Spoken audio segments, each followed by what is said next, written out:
Y después se vio que había tal problema, otra vez, que había un problema de desigualdad. Y dijeron, oye, pero ¿por qué nada más a las cooperativas? Yo soy una SA y también he dado dinero y me han prometido el 100% y ya se me desaparecieron los administradores. Entonces el gobierno federal tuvo que meter la ley de ahorro y crédito popular. Esa es la razón de la existencia de la ley de ahorro y crédito popular. Por eso la creamos. Yo estoy en esa comisión redactora, ¿no? Por eso creamos la ley de ahorro y crédito popular, para regular a todas las cajas, porque todo el mundo empezó a decir, oye, es que esa ley es una ley discriminatoria, porque nada más estás apoyando un sector, que son las cooperativas con secciones de ahorro y préstamo, y el resto, porque había ACs, SCs, de todo tipo de naturaleza de sociedades, que decían, oye, pues yo también he dado mis recursos, y no me los van a regresar, ¿cómo me vas a apoyar? Y entonces por eso se hace la ley de ahorro y crédito popular, y se crean dos figuras, que vamos a ver, SOFIPOS, ¿no? Y las sociedades cooperativas de ahorro y préstamo, que ahora ya están reguladas en otra ley, porque ese es otro pleito que hubo también, ¿verdad? Que ahorita les voy a platicar. Pero inicialmente estaban las SOFIPOS y las sociedades cooperativas de ahorro y préstamo. Pero bueno, entonces estábamos viendo sistema o el derecho financiero. Ya vimos qué es el derecho, ¿correcto? El derecho financiero tiene una doble naturaleza, todavía no he dicho qué es, pero tiene una doble naturaleza. Tiene una naturaleza de derecho privado y tiene una naturaleza de derecho público. El derecho financiero, que forma parte del derecho desde el punto de vista objetivo, que ya dijimos que es el sistema racional de normas sociales de conducta declaradas obligatorias por la autoridad por considerar las soluciones justas a los problemas surgidos de la verdad histórica, tiene una doble naturaleza, derecho privado y derecho público. En el derecho privado, o el derecho privado se caracteriza por la existencia de normas de carácter dispositivo. ¿Cuáles son las normas dispositivas?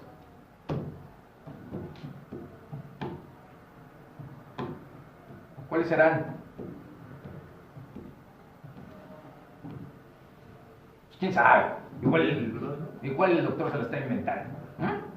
Normas de carácter dispositivo que caracteriza el derecho privado. ¿Cuáles serán esas? Fíjense, las normas de carácter dispositivo son normas supletorias de la voluntad de las partes. El derecho privado se caracteriza por la existencia de normas de carácter dispositivo, normas supletorias de la voluntad de las partes. Esa supletoriedad opera en dos sentidos. Uno, las partes pueden pactar en contra de lo que establece la misma norma. Ese es el primer sentido de la norma dispositiva, de la supletoriedad. Las partes pueden pactar en contra de lo que dice la norma. Si el Código Civil dice que la entrega de la cosa es en el domicilio del comprador y yo le quiero poner en el domicilio de mi abuelita, ¿puedo? Sí puedo. Sí puedo.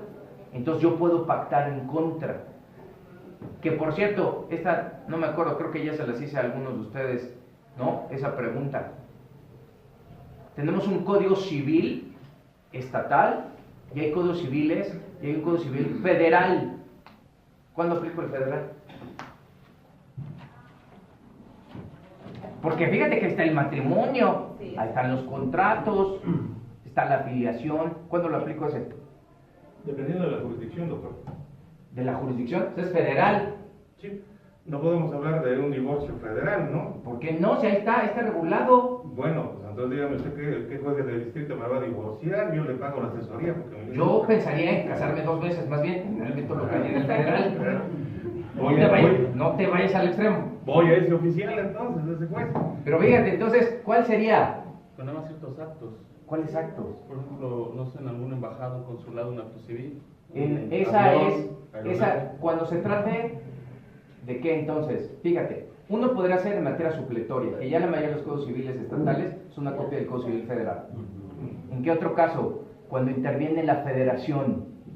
La federación, hay ocasiones desde el punto de vista constitucional, se puede ubicar en una situación de igualdad frente a los particulares y celebra contratos, que se llaman contratos de la administración interna. Esos contratos, a veces, te vas todo el Código Civil Federal. Pero tercero, cuando se trata de territorios federales. Cuando se trata de territorios federales. Existe, siempre lo he dicho, una isla muy bonita, ¿no? Que se llama la isla de las Islas Marías, que es un centro vocacional muy padre. Ahí las personas se casan, se divorcian, hay sucesiones, realizan operaciones. El Estatuto de las Islas Marías dice que en el territorio de las Islas Marías se aplicará la legislación federal. En los territorios federales abusados, no todos son entidades federativas y el Frankenstein de la Ciudad de México, que unos dicen que pues, parece como entidad federativa, pero pues no es. ¿No? Y dicen, bueno, vamos a tener alcaldías que se parecen a los municipios, pero no son municipios. ¿Va? Que algunos constitucionales importantes han dicho que la constitución política, y yo también lo sostengo, de la Ciudad de México, ¿para qué nos sirve? Para nada. Para imponernos más obligaciones a los particulares. Entonces ya es otra historia. Otros serían embarcaciones también, ¿no? Todos los territorios, pero es que acuérdate que de acuerdo con las leyes, con los convenios internacionales de los que México es parte, y de las convenciones internacionales, por ejemplo, la Convención Internacional sobre el Derecho al Mar, dice que cualquier tipo de embarcación, igual las que tiene que ver con aeronaves o submarinos nucleares mexicanos, cualquiera que enarbole, tenemos submarinos nucleares, cualquiera que enarbole, cualquier embarcación, aeronave o submarino nuclear mexicano que enarbole la bandera mexicana o en una extensión del territorio, como serían embajados o consulados, como lo establece la ley del Servicio Exterior Mexicano, se consideran una extensión del territorio nacional. Eso se considera federal. Eso se considera federal. Pero se trata de territorios federales. Son territorios federales. Entonces no todos son entidades federativas. Pero entonces estábamos viendo, ¿no?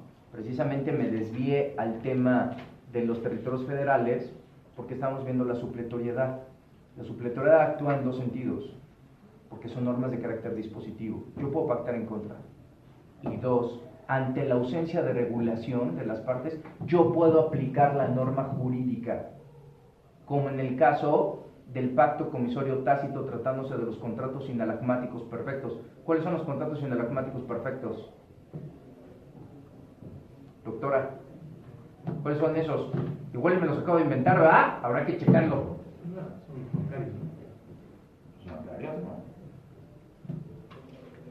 ¿Cuáles son los contratos sinalagmáticos perfectos? Fíjense, yo creo que estas clases de capacitación nos sirven, ¿no? Muchísimo, porque a veces, cuando tú llegas a una reunión, a mí me ha tocado, cuando yo trabajé en Bansefi, nosotros constituimos una Afore, que era junto con la Afore siglo XXI, era la única Afore del gobierno federal, que se llamaba Afore de la Gente. Entonces a mí me tocó hablar con la jurídico de la Afore. Entonces yo le decía, es que es un contrato sinalagmático perfecto. Y ella se quedó, no, pues yo creo que sí tienes razón. Pues yo creo que nosotros no sabía nada, ¿verdad? Los contratos sinalagmáticos perfectos son aquellos en donde existen obligaciones de carácter recíproco. Yo soy acreedor y deudor al mismo tiempo. En un contrato de compraventa, si yo soy el vendedor, yo tengo la obligación de entregar la cosa, pero tengo el derecho a recibir el precio. Soy acreedor y deudor. Bilaterales, ¿no? No. Todos los contratos son bilaterales. Y hay contratos, ¿no? Bilaterales que tienen una naturaleza unilateral, si una parte nada más queda obligada, o bilateral, si ambas partes quedan obligadas, o todos quienes intervienen. Pero el tema importante es, en los contratos sinalagmáticos, donde hay, puedes leer a mi queridísimo maestro Sánchez Medal, Contratos Civiles, editorial por Rúa, mi queridísimo maestro en mi escuela. Él te habla del tema de los contratos sinalagmáticos. Resulta ser que entonces, en el caso, por ejemplo, del comprador, él tiene el derecho, ¿no?, a recibir la cosa, pero tiene la obligación de pagar el precio. Es acreedor y deudor al mismo tiempo. En los contratos sinalagmáticos perfectos existe el pacto comisorio tácito. ¿Cuál es el pacto comisorio tácito? Esa es una cláusula natural de los contratos.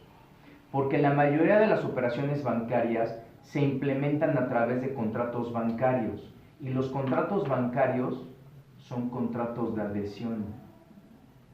Que está mal porque los contratos de adhesión deben de ser nada más del servicio público, del derecho público, no del derecho privado. Pero aún así son contratos de adhesión. Los contratos de adhesión únicamente están relacionados, ¿no?, con, ¿no?, servicios públicos o con el uso, aprovechamiento o explotación de bienes del dominio público. Contratos de adhesión, cuando otorgo concesiones. ¿No están regulados en la Ley Federal de Protección del Consumidor? Tú puedes checar la ley de instituciones de crédito y dice que son contratos de adhesión. Por eso lo que estamos viendo son reglas generales. O sea, no lo que hay en el derecho administrativo necesariamente o no opera o no puede operar de manera distinta en el derecho privado. En el derecho administrativo, ¿no? Por eso yo estoy diciendo que tiene una doble naturaleza de derecho privado y de derecho público. Estamos viendo nada más lo de derecho privado ahorita. Porque tienes que saber títulos y operaciones de crédito, tienes que saber sociedades mercantiles. La naturaleza jurídica de una institución de banca múltiple es que es una SA de capital fijo. Entonces tengo que saber sociedades mercantiles. Sin embargo, tiene una regulación también de derecho público. Pero el segundo aspecto entonces de la supletoriedad es que yo puedo, ¿no?, ante la ausencia de regulación las partes pueden, ¿no?, aplicar directamente la disposición. El pacto comisario tácito se da en caso de incumplimientos, cuando yo tengo derecho a exigir la rescisión o el cumplimiento forzoso, y en ambos casos el pago de daños y perjuicios, que se pueden precuantificar a través de una pena convencional.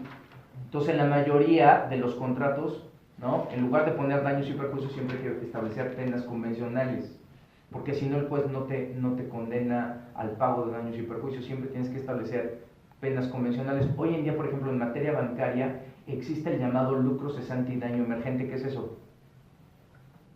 Porque conocemos los daños y perjuicios, pero también hay algo que se llama lucro cesante y daño emergente. Fíjate, doctor, el lucro cesante y el daño emergente tienen que ver con el hecho de que estoy dejando de percibir una ganancia lícita. Y aparte, me estás causando daños porque yo ya erogué gastos. Por eso, fíjate, doctor, cómo es la lógica. Eso se llama, para los que no son abogados, se llama lógica jurídica. ¿Te acuerdas que ustedes vean, todos en la prepa vimos lógica, ¿sí o no? Premisa mayor, premisa menor, conclusión. Así funciona el derecho. El derecho es pura lógica. Resulta ser que, fíjense, no se han preguntado por qué en muchos, ahora a pesar de que está la circular única de la Conducef, que dice que está prohibido, ¿no?, cobrar penas convencionales por pagos anticipados, muchas instituciones de crédito lo siguen haciendo. ¿Cómo es posible que si yo voy a pagar de manera anticipada mi crédito, me cobran pena convencional? ¿Por qué? ¿Por qué? No cuadra, ¿va? Ahí viene el lucro cesante del daño emergente. Yo gasté en ti porque te busqué en el buró de crédito, porque te chequé en el registro público de la propiedad, todo eso me erogó gastos. Por otra parte, si yo te presté a 2 años y tú me pagas mañana, estoy dejando de percibir esa ganancia lícita que yo podía haber obtenido. Eso se llama lucro cesante y daño emergente. Hoy en día en los contratos bancarios, por la circular de la Conducef, aunque Banco Azteca y otros bancos lo siguen haciendo, ya no te pueden establecer penas convencionales por pagos anticipados, pero algunos bancos todavía lo siguen haciendo. Algunos bancos todavía lo siguen haciendo. Antes sí estaba permitido, después la autoridad cambió el criterio y hoy en día está prohibido, pero todavía algunos bancos te siguen cobrando penas convencionales por el lucro cesante y el daño emergente. Entonces no te conviene, porque a veces cuando tú quieres pagar de manera anticipada y te dicen, sí, pero me tienes que pagar tal, dices, no, pues entonces ya mejor sigo yo pagando mi crédito. No me conviene, porque prácticamente pagarías todos los intereses que pagarías durante toda la vida del crédito. Entonces, derecho financiero. Derecho desde el punto de vista objetivo, naturaleza, derecho privado y derecho público. Derecho privado, normas de carácter dispositivo. En el derecho privado existe el principio de autonomía de la voluntad. Lo que no está prohibido está permitido. Pero ese principio no es absoluto, sino que tiene un carácter de tipo relativo. Yo no puedo hacer lo que a mí se me pegue la gana. Tiene 3 limitantes el principio de autonomía de la voluntad. Primero, no puede ir en contra de disposiciones de orden público. El derecho privado está lleno de disposiciones de orden público. Normalmente el derecho privado lo encuentro en el derecho civil y en el derecho mercantil. Esos son derecho privado. Ahí normalmente los encuentro.